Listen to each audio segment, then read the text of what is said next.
มีความงามความโดดเด่นมีความเป็นเอกลักษณ์ของชนเผ่าแต่ละสุดชนเผ่า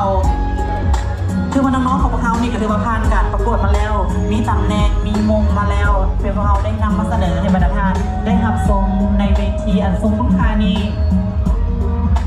ขอเสียงตบมือดังให้น้องๆอีกครั้งหนึ่ง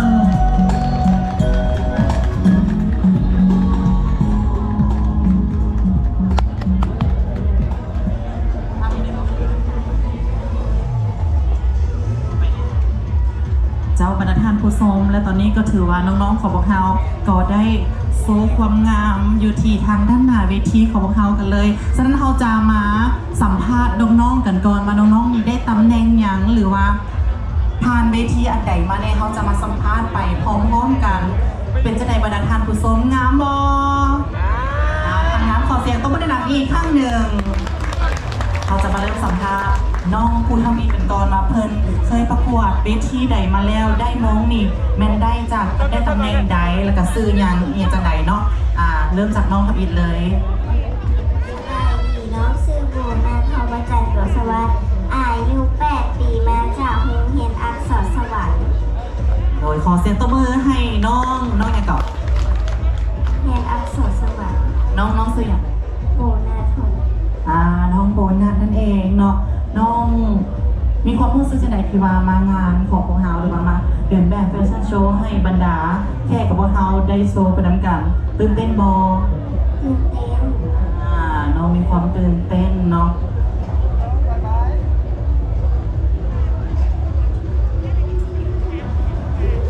ขอบใจหลายๆเนาะขอบใจน้องขอเซตตัวมาดังให้น้องในเอาพูดต่อไปเลยเนาะเอาพูดต่อไปน้องซื้ออย่างสบายดีน้องซื้อน้องละเมยสีสุดาเพชรทองใสอายุ10 ปีมาจากโรงเรียนอักษรสวรรค์ขอเสียงตบมือดังๆให้น้องอีกครั้งหนึ่งเนาะน้องรู้สึกจังใดที่ว่ามาเดินแบบมานี่รู้สึกดีใจและตื่นเต้นแมนบอพูดต่อไปเลยส่งไม้ให้โมเนาะสบายดีน้องเอกมีชื่อว่าน้องวีซาพรธิดาวิวงศ์ศักดิ์อายุ9 ปีมาจากโรงเรียนอักษรสวรรค์ขอเสียงตบมือดังๆให้น้องพูดต่อไปพูดต่อไปเลยน้องเรียนเสียงอย่าลืมบอกทางผู้ชมแนวว่าน้องได้ตำแหน่งอย่างมาเนาะสบายดีน้องซื้อจากศิลาศรีประเสริฐซื้อเล่นซื้อของขวัญอายุ12 ปีได้ตำแหน่งทีนโมเดลลาว2025ขอขอบใจว้าวขอเสียงตบมือดังๆให้น้องของขวัญน้องต่อไปเด้สบายดีทุกคนน้องซื้อน้ำเพชรทัศพรสุขวีอายุ18 ปีตอนนี้กำลังศึกษาอยู่สถาบันเทคโนโลยีสุสกะสาขานิเทศศาสตร์น้องได้ตำแหน่งมิสทีนคิสไอดอลลาวน้องได้ตำแหน่งมิสทีนคิสไอดอลลาว2025โดยขอบใจขอเสียงตบมือดังๆน้องทำใหม่เลยเนาะ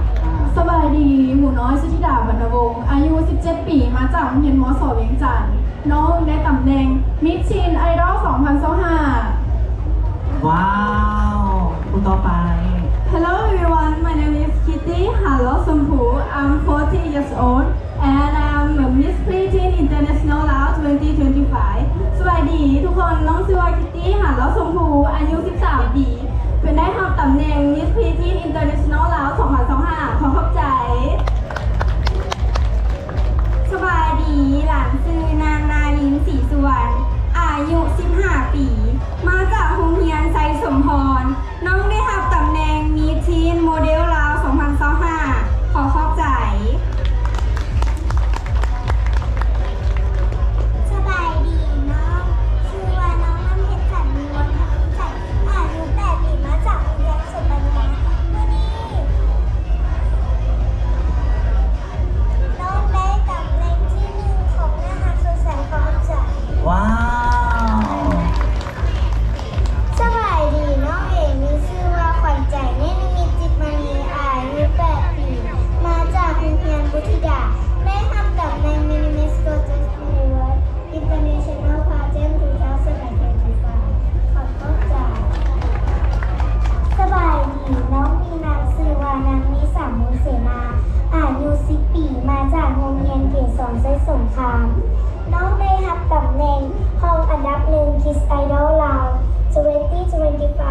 ขอขอบใจ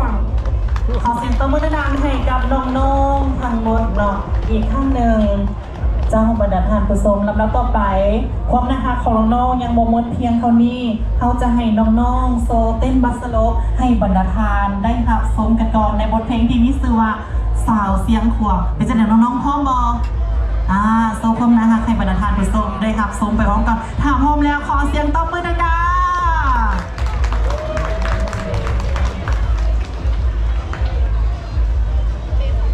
ให้กับน้องๆที่บ้านนะคะอีกครั้งหนึ่ง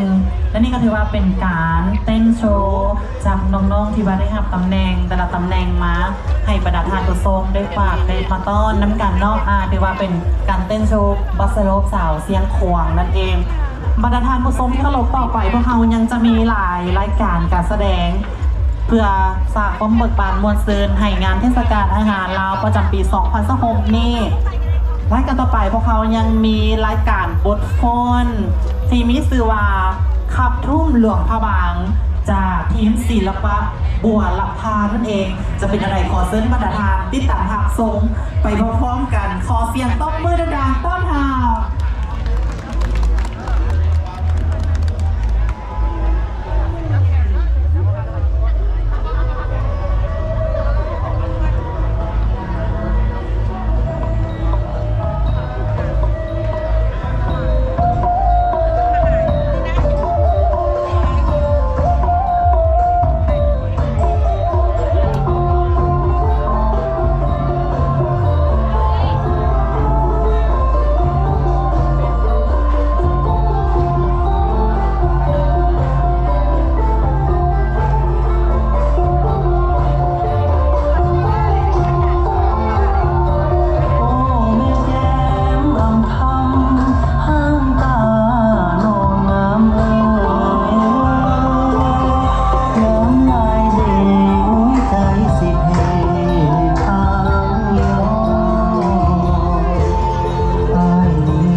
ยงตบมือดังๆให้กับทีมศิลปะบัวละพาของพวกเขาถือว่าก็ได้นำบทโพสหลากหลายบทโพสมาฝากมาต้อนในบรรดาทานผู้ชมได้รับชมไปพร้อมๆกัน และตอนนี้พวกเขาก็ถือว่ายังบทจบเพียงเท่านี้ก็ถือว่ายังจะมีรายการบทห้องนั่นเองจะนำมาฝากมาต้น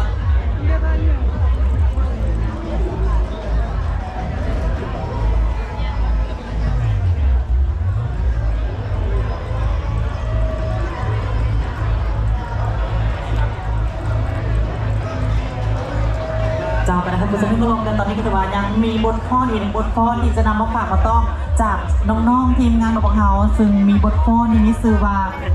ประเทศลาวของคอยเฮามาหับทรงไปพร้อมๆกันว่าจะงดงามอ่อนซ้อยเพียงใดหาพร้อมแล้วน้องๆก็พร้อมแล้วฉะนั้นขอเสียงตบมือดังๆต้อนรับ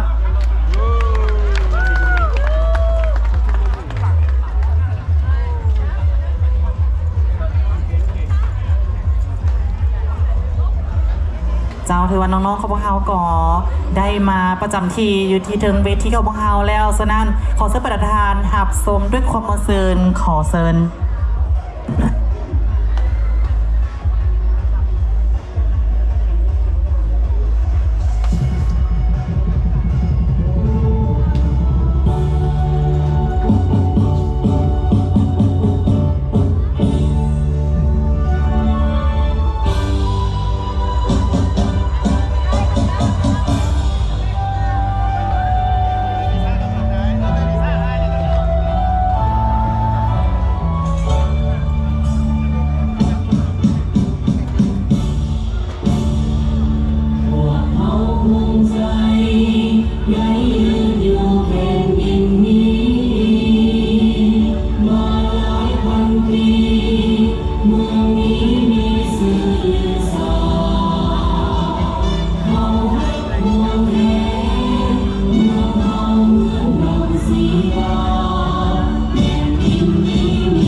เสียงต้มมือดังๆให้น้องๆทั้งพี่น้องอีกข้างหนึ่ง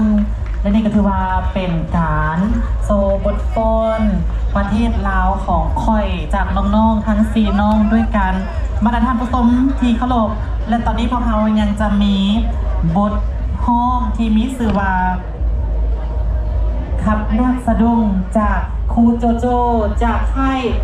ศิลปินทีเคนั่นเองซึ่งจะเป็นอะไรขอซื้อประธานติดตามทับซุ้มไปว่าพร้อมกันขอเสียงต้นเพื่อดังต้อนรับ สวัสดีแล้วกันครูโจโจ้หรืออาจารย์โจโจ้เป็นในน้ำของศิลปินนักร้องจากค่ายพีเคซาวลาวสำหรับวันนี้มีอีกหนึ่งผลงานเพลงใหม่เนาะที่มาฝากมาตอนคือขับนักสะดุ้งหลวงพระบางให้ทุกท่านนะครับฟังนั่นกัน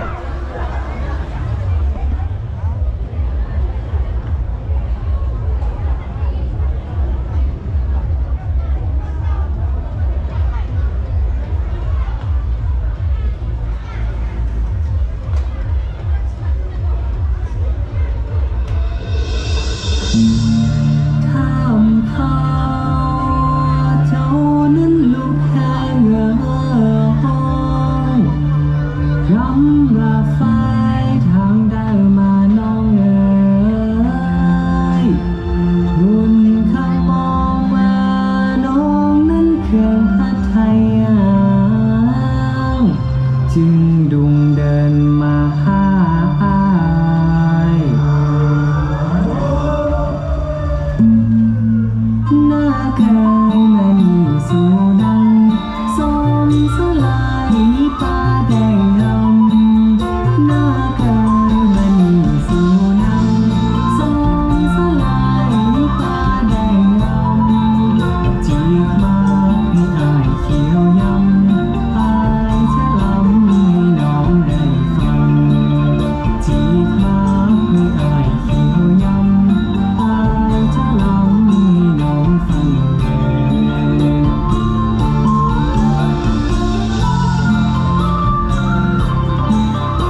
ยงตบมือฝากกันเนี่ยละกันกับขับนาคสะดุ้งหลวงพระบางอย่าลืมว่าสามารถที่ว่าติดตามมาได้ยินทางช่อง YouTube ที่ทางค่าย TK Sound ที่ว่าเป็นผลงานเพลงที่ 2 ของโจโจ้เพลงที่ 1ก็เป็นเพลงหลงหักสามารถไปติดตามไปได้ขอบใจหลาย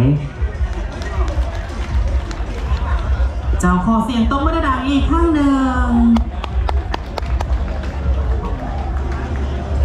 เจ้านั่นเองก็ถือว่าเป็นบทห้องที่มีชื่อว่าขับนาคสะดุ้งจากครูโจโจ้จากค่ายศิลปินทีเคของพวกเขานั่นเองได้นำมาฝากมาต้อนในประธานผู้ทรงได้หับสมไปพร้อมกันสำหรับบทห้องของเขาก่อนยังบอซี่สุดลมพินีพวกเขายังจะนำมาฝากมาต้อนอีกหนึ่งบทเพลงนั่นก็คือบทห้องที่มีชื่อว่าเสน่ห์นครหลวงห้องจากบัวละพาเดชลือไซจากค่ายศิลปินทีเคซึ่งจะเป็นอะไรขอเซิร์นประธานหับสมไปพร้อมๆกันขอเสียงตบมือดังต้อนรับ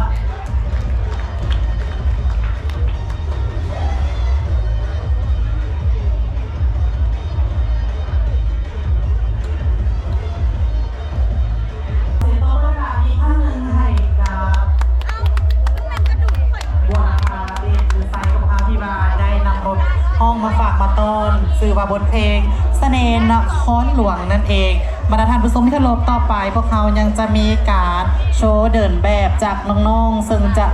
นำมาให้บรรดาท่านได้รับชมในวันนี้ซึ่งว่าน้องๆจะมาในสุด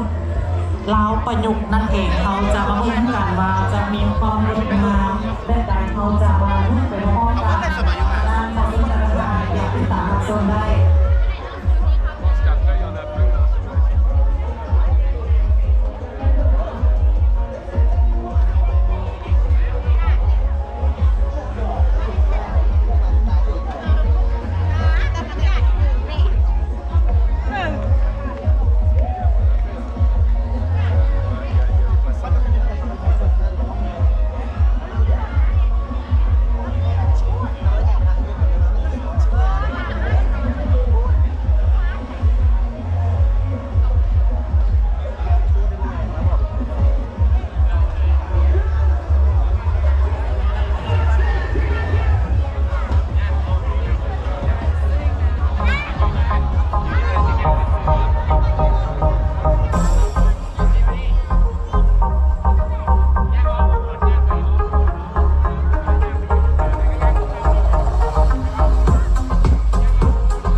สุดลาวของเขาก็บ่แพ้สัตว์ใดนี่ถือว่าก็เป็นภาพบรรยากาศน้องๆที่ว่าได้นำมาสวมใส่ในเวทีงานเทศกาลอาหารลาวประจำปี 2026 นี่ขอเสียงตบมือดังให้น้องๆอีกครั้งหนึ่ง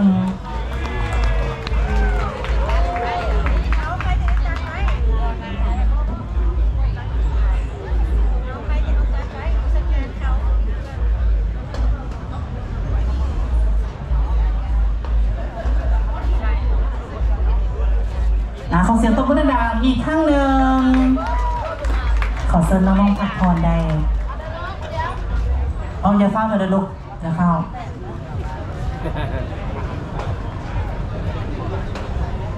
ต่อไปขอเฮียนเซิร์นบรรดาคณะจัดงานของพวกเขาในงานเทศกาลอาหารลาวประจำปี 2026 นี่ขึ้นไทยรวบรวมน้องๆเนาะเพื่อเป็นที่ระลึกไว้ปีหน้าไว้เบิ่งมาครั้งหนึ่งเขาก็ได้จัดงานเทศกาลอาหารลาวประจำปี 2026 นี่ขึ้นมาอย่าลืมเพื่อนบรรดาท่านผู้ชมที่เคารพหลังจากที่ว่าเบิ่งบูธเบิ่งน้องๆโชว์แล้วก็ยังมีบูธอาหารหลากหลายบูธที่พวกเราได้นำมาตั้งไว้ให้บรรดาท่านผู้ชมได้เลือกชมเลือกเสื้อ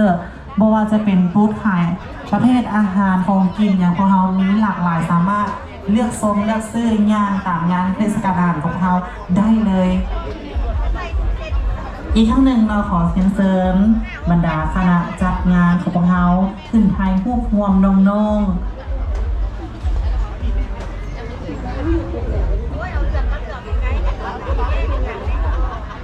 อย่าลืมกันแล้วกันเนาะงานของพวกเราเริ่มตั้งแต่วันที่26ข่าววันที่30มังกร2026นี่ที่สวนเจ้าอานุวงศ์นั่นเองซึ่งว่าพวกเราได้จัดขึ้นโดยศูนย์กลางสภาแม่หญิงและสมาคมนักธุรกิจแม่หญิง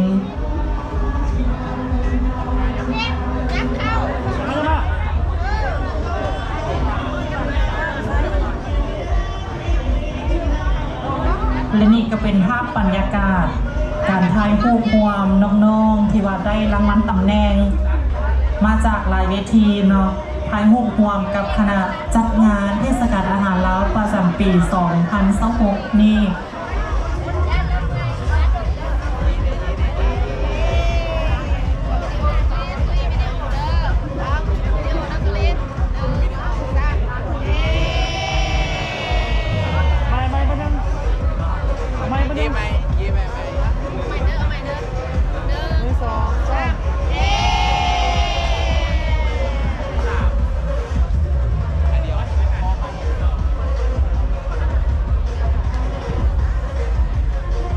เจ้าต่อไปเนาะทางคณะจัดงานของเราเพิ่นจะกล่าวคำภาษาเล็กๆน้อยๆขอเฮียนเสิร์ต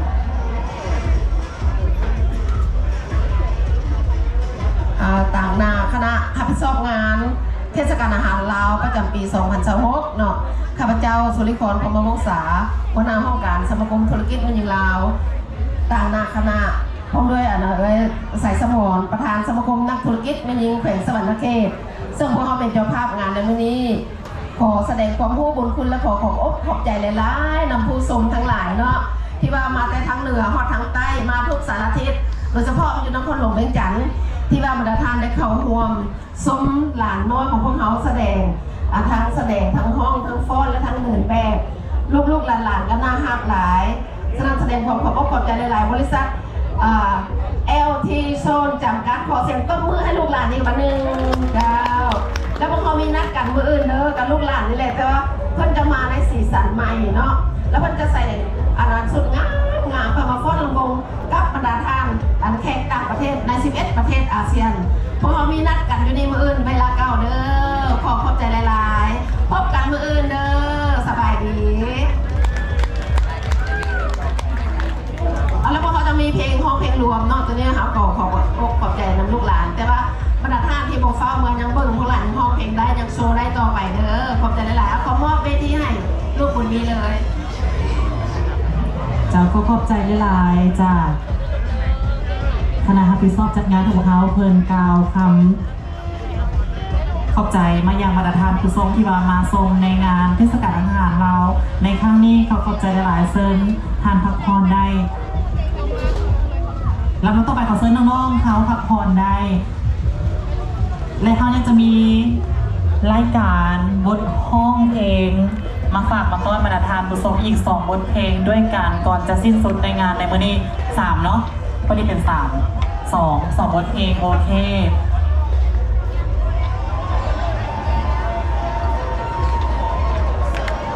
ทางบรรดาทานพร้อมแล้วขอเชิญบรรดาทานพบกับน้องคุณโซกสะพานทองมาในบทเพลงไหนนั้นเอาไปติดตามทำส้มกันขอเสียงต้นบรรดังต้อนหา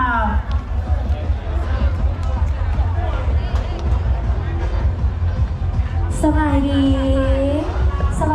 น้องซื้อคุณโซอัศพันทองชื่อเล่นอาดา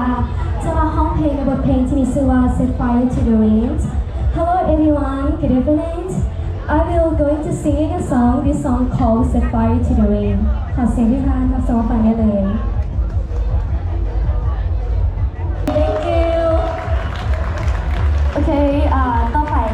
ช่วงนี้ก็ใกล้จะฮอตเทศกาลกุจีนแล้ว ต่อไปอาราก็จะฮ้องเป็นเพลงจีนชื่อเพลงว่าเทียนมิมี So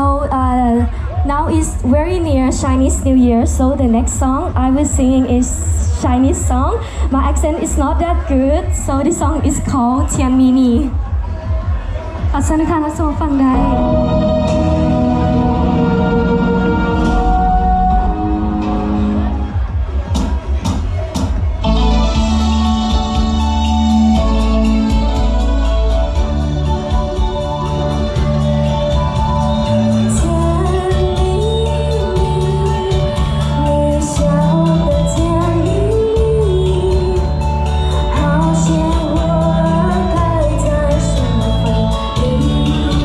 看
เสียงตบมือดังอีกข้างหนึ่งให้กับน้องที่ว่าได้ขึ้นประกอบส่วนเสียงเพลงทั้งสองเสียงเพลงว่าจะเป็นเพลงสากลกับพวกเขาเนาะลำดับต่อไปพวกเขายังจะมีอีกหนึ่งรายการสุดท้ายเขาจะนำรายการบทฟ้อนมาฝากมาต้อนบรรดาทานผู้ชมที่ว่าหับชมอยู่ในนาทีนี้บทฟ้อนที่มีชื่อว่าเต้ยเกี้ยวสาวจากทีมงานศิลปะบัวพานั่นเองซึ่งจะเป็นอะไรขอเซิร์นบรรดาทานที่ตามหับชมได้